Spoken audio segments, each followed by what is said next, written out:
It's another exciting day on the Yamaha YZ250 journey. Based on the past couple of episodes in this series, we've got an idea of the mechanical and suspension changes that we want to make to this project bike. Today is all about personalising it for me.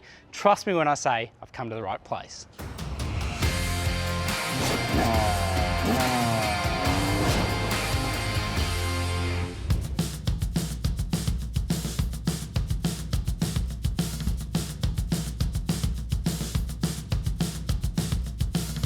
Rach! Hey, how you going? Yeah, very well. Nice to see you. Yeah, so good to have you here. I'm really excited to do this.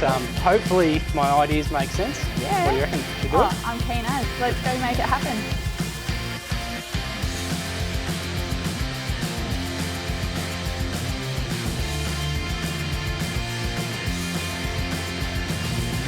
I see your kits everywhere and I know you do lots of different things, but I'm really keen to sort of strip it back. Just go something nice, clean, simple.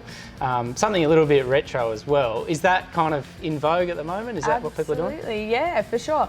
Everyone does have their different design styles. Like my personal design style will definitely be something that's like really clean, neat. On the computer screen it may look a little bit plain, but once you see it on the bike, it'll look second to none. It'll look really good. I guess my basic premise for it, I loved Chad Reed growing up, and I particularly love what he did on the Yamaha YZ250, you know, the 2004 championship and everything else. So it'd be really cool to maybe do a modern twist on that kit. Sure. Yeah.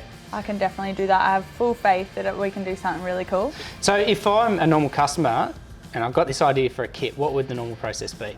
So what you can do, we do have a custom order form found on our website. Yep. We usually send our clients that way. That way we can grab all the details we need from you. My admin team will then mock up an invoice, send it over to you, you can check it out, make sure you're happy with everything, we've got all the right details, and then we grab full payment. From that moment onwards, we work with you until you're completely happy with the kit. So we won't hit print until you're happy with it. For me to get this order underway, what year model is your bike? So it's 2019. 2019. Do you want a race number on there or not? Yeah, so I'm 63 is the number I run. 63. Would you like a name on the plates at all? Yep, I can whack my name on it, please. And do you know what background colour and number colour you want on this? Yeah, I reckon I'll go black number, white background. Could you do the 63 in Chad's kind of font? Even? Absolutely, yeah. We're familiar with all different fonts throughout the different eras, so yeah, that's easy done. Okay, Rach, so I understand today I'm getting the special treatment, but this is it, you literally start with a blank canvas. Absolutely, and when I do start off, I bring in the template, I'll then work out what colour plastics you've got, what we're working with, and that would definitely be the first step. For you, what do you think makes a graphics kit pop? What makes it stand out?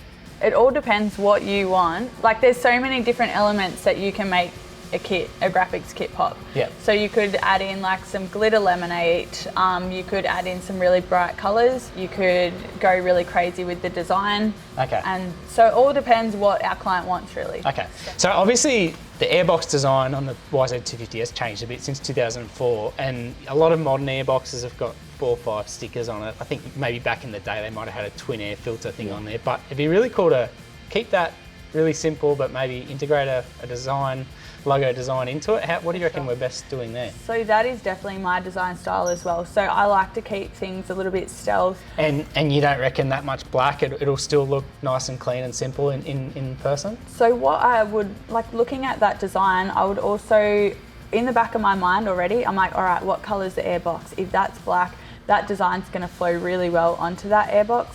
I try and match the colour of the graphics that we do to the plastic colour.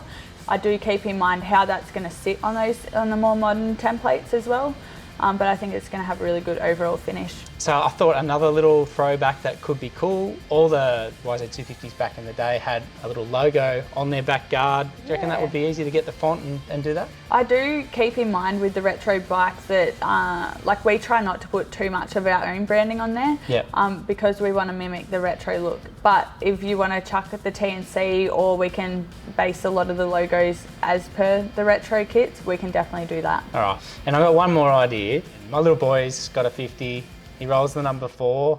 What would you suggest would be a cool way to integrate that into the design? So you could probably do like a little mini plate, a mini plate version on the rear guard. I like to add these things in because it gives it that real personal touch, and it really means a lot to the family as well. Yeah. So I think that's a great idea. Yeah. And we could probably put that on the rear guard. I think it'll look great. Awesome, okay.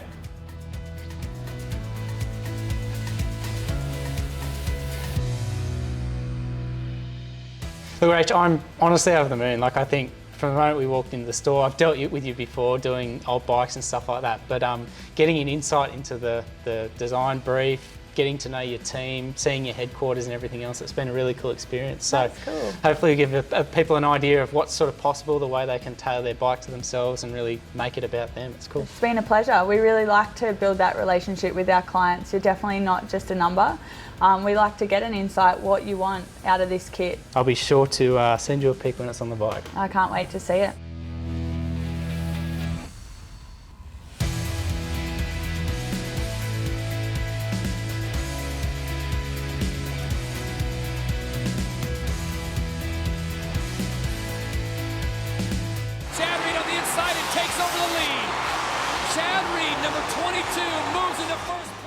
Well, I think it goes without saying, I am absolutely over the moon with this design. A little bit of history, a little bit of nostalgia, my own personal spin on the YZ250 story. I absolutely love this bike to begin with, but now I really feel like the graphics kit has made it my own. Stay tuned in the coming weeks as we go and get the suspension tuned. We play with a little bit more of the finer settings on the YZ250 to make it even more tailored for me.